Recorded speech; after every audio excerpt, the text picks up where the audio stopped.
Hello, and welcome to the tutorial series for TIBCO Data Virtualization, or TDV. In this tutorial, we show how to connect to relational data sources. Note that tutorials are not meant to be comprehensive training modules. Instead, they demonstrate a very basic use case that can be built quickly and easily. However, the Community Edition knowledge base contains additional information that will help you learn more and go deeper. Additional resources in the knowledge base include resources used to build the tutorial, such as data virtualization archive files, data source files, and a document version of this tutorial, and additional information, including documentation and training materials. Here is our agenda. We begin by defining relational data source connections and outlining their importance in data virtualization projects. Next, we demonstrate the basics of creating connections to relational data sources. Finally, we summarize the contents of this tutorial. Let's begin by discussing what relational data source connections are and why they are important for data virtualization. TDV connects to many different kinds of data sources. For most enterprises, though, relational data sources, also known as SQL databases, are among the most important. A TDV, relational data source connection, allows a data developer to specify connection details to a physical database, including host name, port, database name, user ID, and password. Once a connection is created, the TDV data source will then introspect the physical database, gathering information about its catalogs, schemas, tables, columns, and so on. Relational data source connections are the interface point between physical databases and data virtualization. Connections accept and respond to requests for data. They also handle insert, update, and delete transactions that may execute on the physical database. Connections can run stored procedures that are resident on the physical database.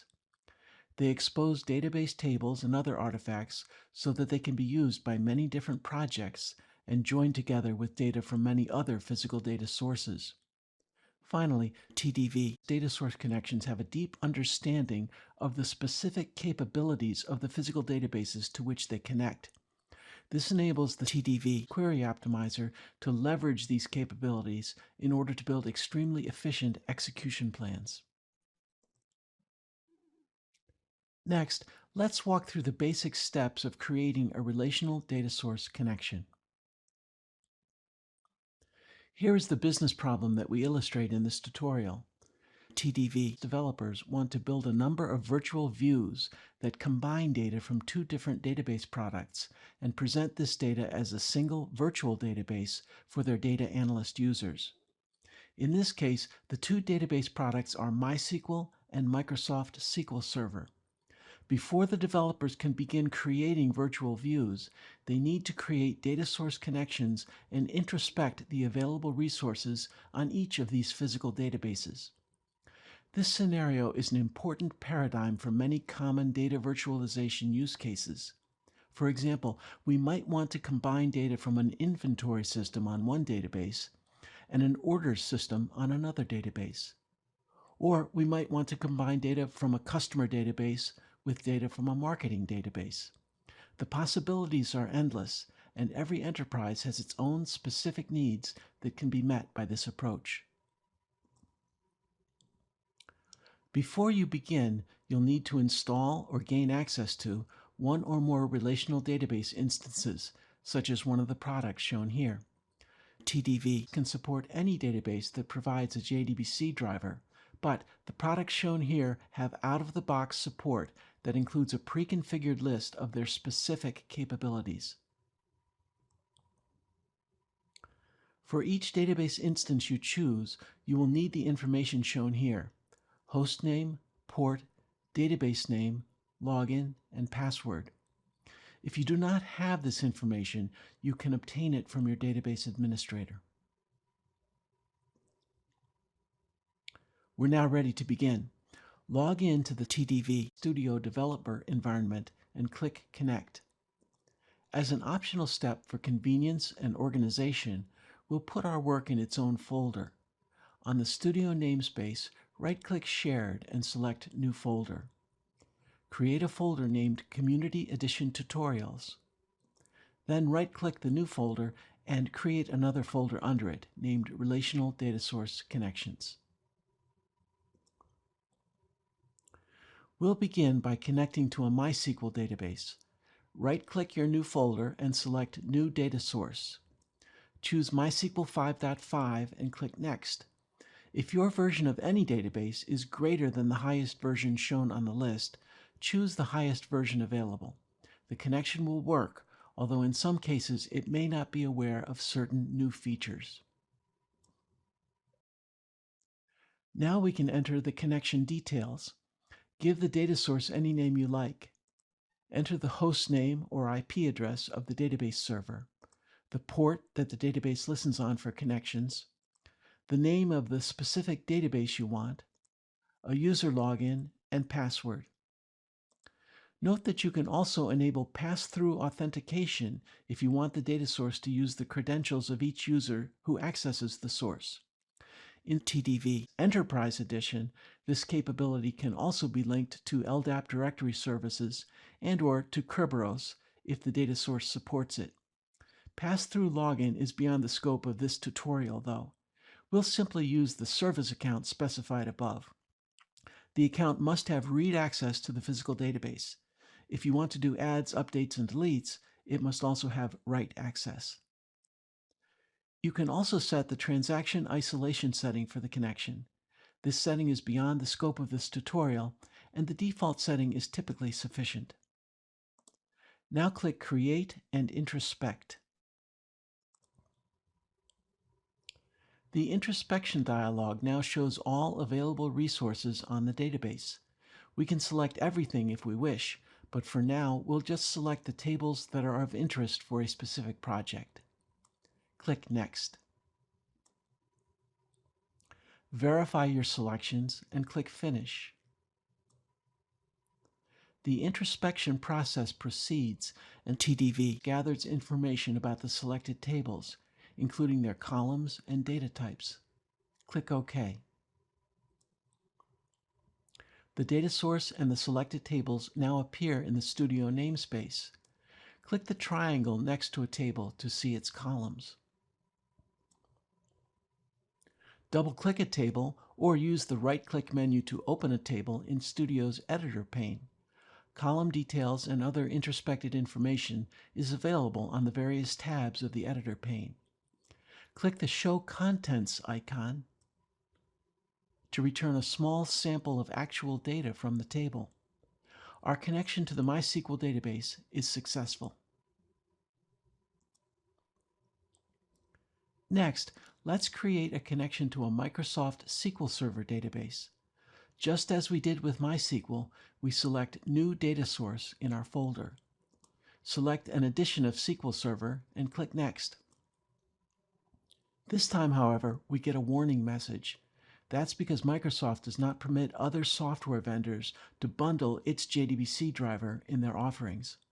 The driver is a free download, but we are not legally permitted to ship it with TDV. Let's see how to obtain and install the JDBC driver. We only have to do this once, and then we can create as many SQL Server data source connections as we like in the future without ever encountering this issue again. This task requires a restart of TDV server. There are several ways to do this, some of which are operating system dependent. For complete details specific to your platform, please consult the knowledge base tech tip shown here. Since I'm running TDV server on Windows, I'm going to open up Windows Local Services and stop TDV repository service. This operation will also stop TDV server service. The knowledge base article shown here will guide you to the correct JDBC download for your particular database. I need the Microsoft SQL Server driver. From this page, I select the download link and start the download. The knowledge base article also told me what version of the driver to select. To install the driver on Windows, choose the .exe download, which is a self-extracting zip file. For installation on Linux, choose the tar.gz version.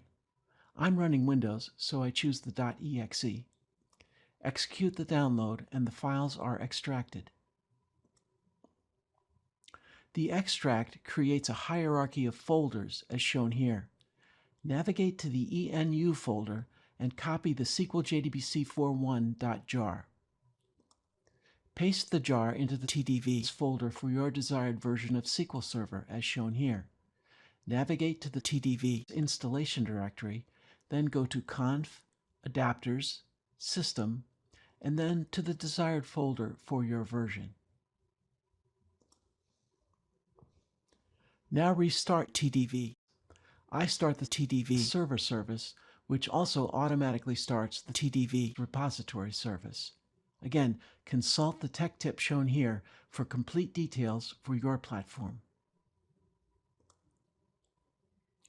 Restart TDV Studio, create a new data source, select SQL Server, and we no longer get an error message.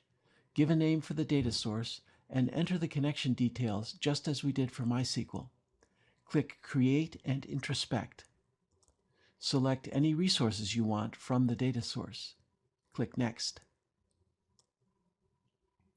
The introspection process proceeds. Click Finish and OK. The data source with its selected tables now appears in the Studio namespace. We can open a table, inspect its details, and download a sample of its data. In this tutorial, we have shown how to create data source connections for MySQL and SQL Server. The techniques you have learned will help you create data source connections to any supported relational data source. Let's summarize what we have seen in this tutorial. A TDV relational data source connection allows a data developer to specify connection details to a physical database, including hostname, port, database name, user ID, and password. Once a connection is created, the TDV data source will then introspect the physical database, gathering information about its catalogs, schemas, tables, columns, and so on. Relational data source connections are the interface point between physical databases and data virtualization. Connections accept and respond to requests for data from underlying physical data sources. They also handle insert, update, and delete transactions that may execute on the physical database. Connections can run stored procedures that are resident on the physical database. They expose database tables and other artifacts so that they can be used by many different projects and joined together with data from many other physical data sources. Finally, TDV data source connections have a deep understanding of the specific capabilities of the physical databases to which they connect. This enables the TDV query optimizer to leverage these capabilities in order to build extremely efficient execution plans. As you create new relational data source connections, keep these key takeaways in mind. Relational connections require a JDBC driver jar. TDV is legally permitted to bundle some JDBC drivers, but others must be downloaded and installed. You only have to install the driver once, and you can then use it to connect to many different database instances of that type. To install the driver, simply paste it into the appropriate folder as shown here. Remember that a TDV restart is required. After completing this tutorial, you are ready to begin using relational data source connections to create views and procedures that combine data from different sources. You can also consult the knowledge base to learn more details about specific relational data sources. Finally, you have a base of knowledge that will help you learn to create connections to other types of physical data sources, such as web services, flat files, NoSQL data stores, and so on. Thank you.